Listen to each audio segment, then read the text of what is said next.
jeigu pažiūrėjus iš postsovietinio bloko, tai Lietuvoje turbūt yra viena geriausių reklamos situacijų. Lietuvoje šiai dienai, ten pažiūrėjus vėlgi per tos pačius festivalius, kas vėlgi matuoja tik skirtingus darbus, o ne vidutinė reklamos kokybė. Tai lietuviai laimi turbūt daugiausiai apdovanojimų atmetus rusus, kurių ten masė jau visai kita yra. Lietuva yra tapusi Tarybų sąjungų visokių, jau šiokių tokių aptarnavimo centrų reklamų. Bet reklamos Lietuvoje yra mažai. Šiaip jau. Jeigu žiūrėti pagal išlaidas per vieną žmogų, tai Lietuvoje, sakykime, yra bent jau 2 kartus mažiau negu Europos Sąjungos vidurkis. Tam tikrą prasme, Lietuvoje mažai reklamos.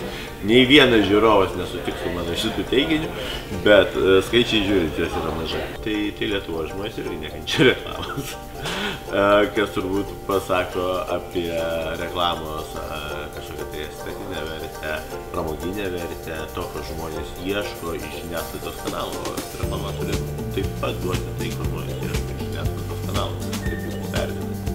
Tai reklama neturi galimybės labai daug kurti konteksto iš tos storytelling pusės. Dėl to reklama labai daug iš principo naudojasi stereotipais ir naudojasi kažkokiam kultūriniam klišė ir panašiai. Manau, kad filmai, novelės, TV show ir panašiai yra labiau priešakyje stereotipų kūrime negu reklama. Reklama tuos stereotipus pasiskolina. Ir galbūt vienas iš dalykų, ką reklama bando, gera reklama bando ir kas būna pakankamai efektyvu, tai yra laužyti stereotipus. Tiksla, papasakoti šiaip kažkokią tai istoriją, nežinau, ten istoriją apie margariną arba istoriją apie šampūną. Tai toje reklamoje dalyvauja, nežinau, stalas, vyras, šuo, namas, moteris. Ir tu juos išnaudoji natūriame storytelling'e, istorijos pasakojime, tokie kokie yra, kai žmonės jau suvokia ir panašiai. Tu neskiri jiems, tu nekonstruoji iš principo, ką mes dabar pasakysime apie moterį, kaip tu nekonstruoji, ką mes pasakysime apie vyrą, šunį, namą ar dar kažką. Tai yra elementai tavo istorijos pasakojime. Tai dauguma reklamų iš tikrųjų neturi jokio tikslo pažeminti ar paaukštinti moterį. Absoliučiai. Bet moteris būna pateikta dažniausiai taip, kaip ją visuomenė supranta ir priema. Nes jeigu ji būtų pateikiama kitaip, tas pradėtų blaškyti žiūrovą, kelti per daug klausimų ir sureikšminti to veikiančio asmens rolę. Įdomu, kad kiekvienas laikotarpis kovoja su prieš tai buvusiais stereotipais. Visada. Ir jis galvoja, kad yra ne stereotipas. Tada praeina 20 metų, pasirodė, kad ta kova buvo irgi stereotipas. Tai dabar irgi yra, žmonėms visą laiką nori kovotis, nes tada atrodo dėl kažkokios teisybės ir panašiai. Tai dabar mes kovojame prieš tą moterį, kuri yra šeimininkė, kurios tenai svarbiausia yra, kaip atrodo kūnas ir panašiai. Mes norime matyti ją savarankišką, norime matyti ją stiprią, norime matyti ją charizmatišką, gilią, protingą ir panašiai. Nenueinama nuo stereotipo, o prieinama prie naujo stereotipo, aš sakyčiau, tai kuriame jo, tas jis jau pateikiamas mažiau šabloniškai, bandoma į jį pažiūrėti kaip į individą su vidiniu pasauliu. Ar smegenys turi lygtį? Jis toks ir provokuojamas klausimas. Ir jeigu iš tikrųjų išimtumėt smegenys ir bandytumėt tyrinėti įvairiais būdais, jūs nelabai rastumėt tų skirtumų. Reiškia, kūne yra skirtumai akivaizdus, nes smegenyse tų skirtumų nėra. Ar yra skirtumai gebėjimuose? Jie yra. Yra skirtumai gebėjimuose įvairūs labai. Jie nėra labai ryškus, bet tarkime, kad jeigu yra taikinys, reikia mėtyti į taikinį. Tai vyras yra taiklesnis negu moteris. Jau čia normalu yra. Vyras geriau judina tridimensinius objektus. Jeigu reikia sudėtingas tridimensinis objektas, yra skirtingose erdviniuose pozicijose ir klausia, ar čia tas pats daiktas ar ne, tai vyras yra tikslesnis. Moteris yra kituose dalykuose tikslesnė. Pavyzdžiui, kuomet reikia atpažinti skirtumus ir jeigu kokio objekto nėra, paveiksliukai. Tai moteris randa greičiau, tiksliau, kurio objekto nėra arba kas pasikeitė tame paveiksliuke, toks skirtumus. Tai va, reiškia, Skirtumai yra, klausimas tik tai toks, ar tie skirtumai atsirado iš vaikystės išauklėjimo, ar tai yra iš prigimimo. Ir dabar jeigu tirti smegenis pačias, anatominiam makroskopinėme lygyje tų skirtumų nėra. Jų yra galima rasti mikroskopinėme lygyje. Tam tikrose branduoliuose, tam toks yra seksualinis dimorfinis branduolys, kur yra ląstelių išsidėstymas šiek tiek skirtingas pas vyrus ir moteris. Biologiniu požiūriu vienas iš gyvūnų, augalų, tame tarpe žmogaus tikslų, tokių, kurius galbūt žmogus pats savo neapibrėžia, yra perduoti genus palikuonims. Užkoduota yra gamtoje.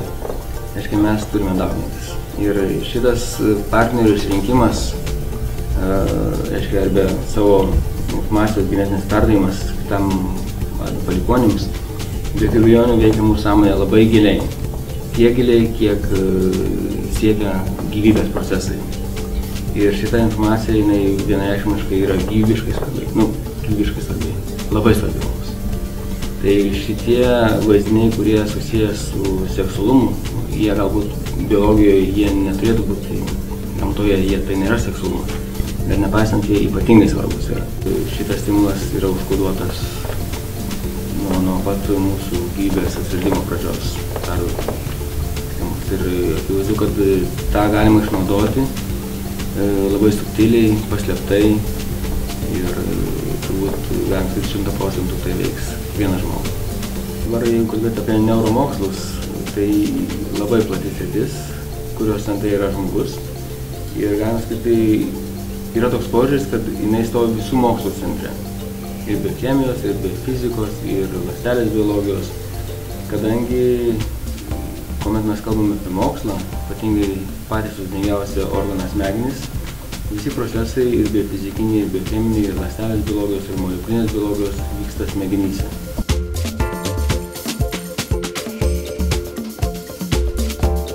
Klausimas, kas yra neuromarketingas, tai yra tyrimų metodas, kuris yra skirtas sužinoti mūsų smegenų reakciją į įvairius stimulus, kuriuos tyria tyrėjas. Taip, kuris pateikia, taip, registruojame įvairius smegenų atsakai į šiuos stimulus.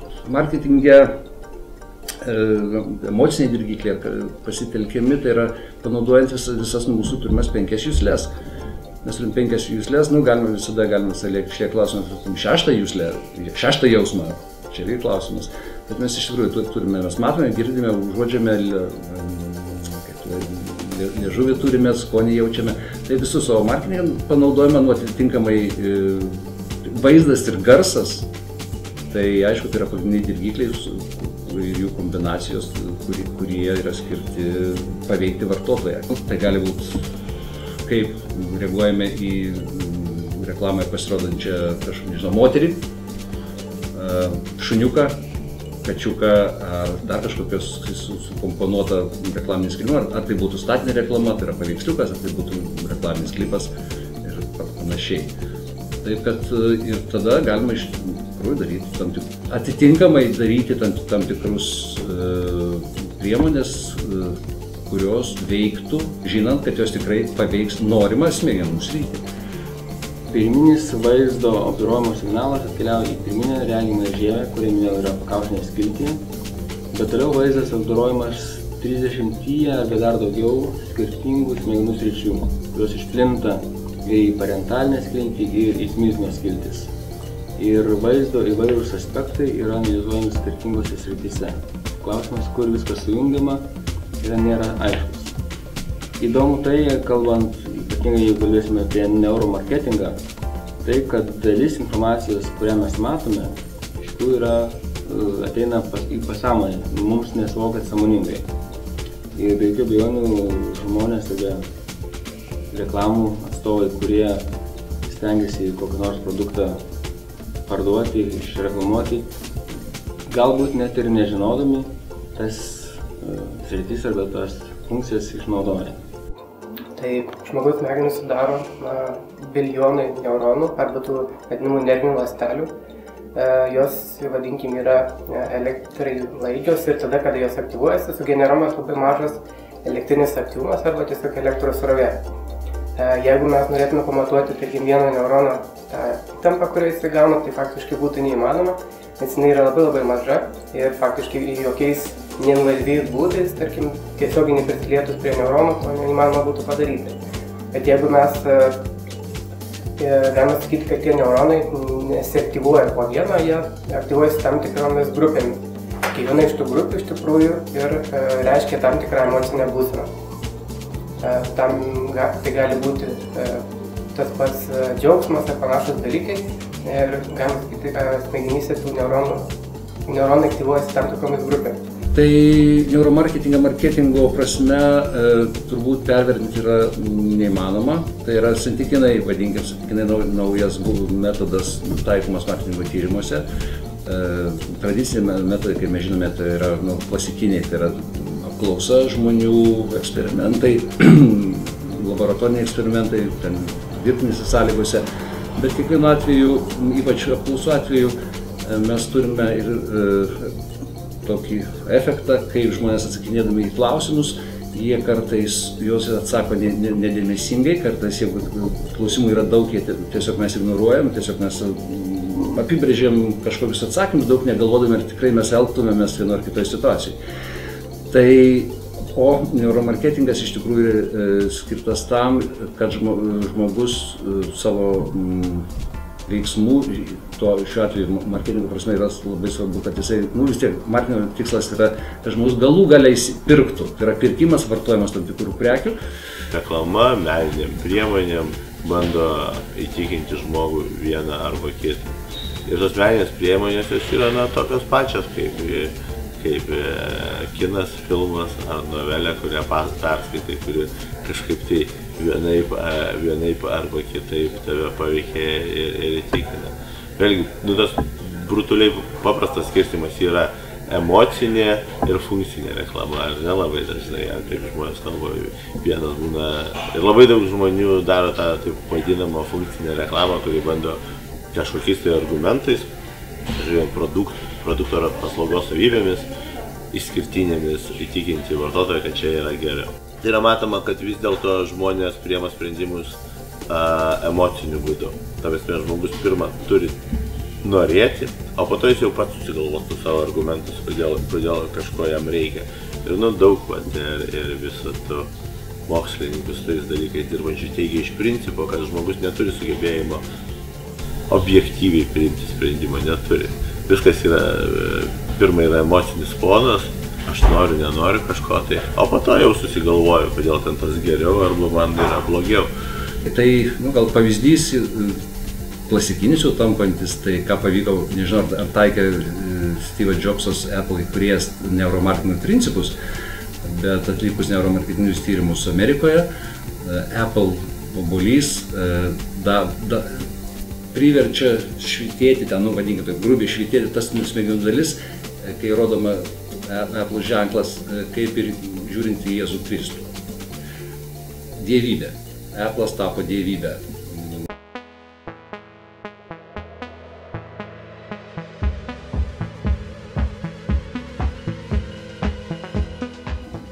Neurosky perduoda keletą skirtingų duomenų, tai visų pirma tos, vadinkim, vidinius pačių įrenginio suskaičiuotus parametrus, tai meditacijos lygmenį ir dėmesio lygmenį, tarkim, nuo 0 iki 100%, taip pat EEG signalą arba tą encefalogramą, kurią galima taip pat nagrinėti atskirai.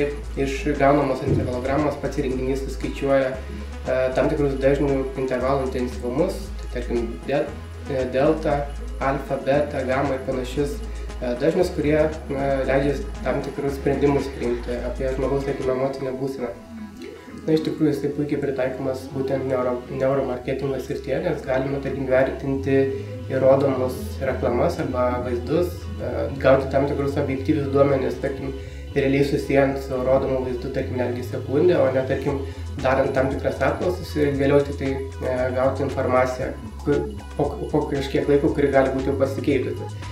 Taip pat galime įvertinti ir tiesiogiai, tarkim, jeigu klientas ar žmogus apžiūri produktą, tarkim, tas produktas jam sudaro tam tikrą dėmesį, pritraukia, tarkim, jo dėmesį panašius dalykus, o galbūt kaip tik jis mato tam tikrus dalykus, kurie jam kelia nepasitenkinimą ar panašus principas. Na, iš tikrųjų, tas renginys yra patikimas, nes be abejonės, jeigu pritaikyta plačiai visuomenė arba įprastam vartotojui, visi tie dalykai turi būti patikrinti ir įsiaiškinti. Be abejonės atsiranda tam tikrų trūkumų, kad, tarkim, kai kurie žmonės yra jautrus tam elektriniam impulsui ir, tarkim, netgi pasinaudoja kažkiek laiko, tarkim, pato jaučia tam tikrą diskomfortą ar panašius dalykus, tačiau tai yra pakankamai reti atvejai.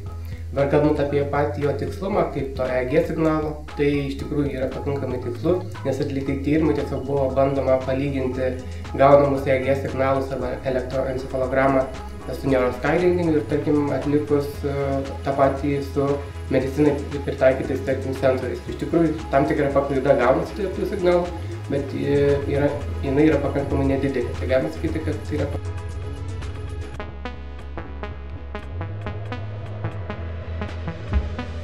pakankamai tikslus įrenginys.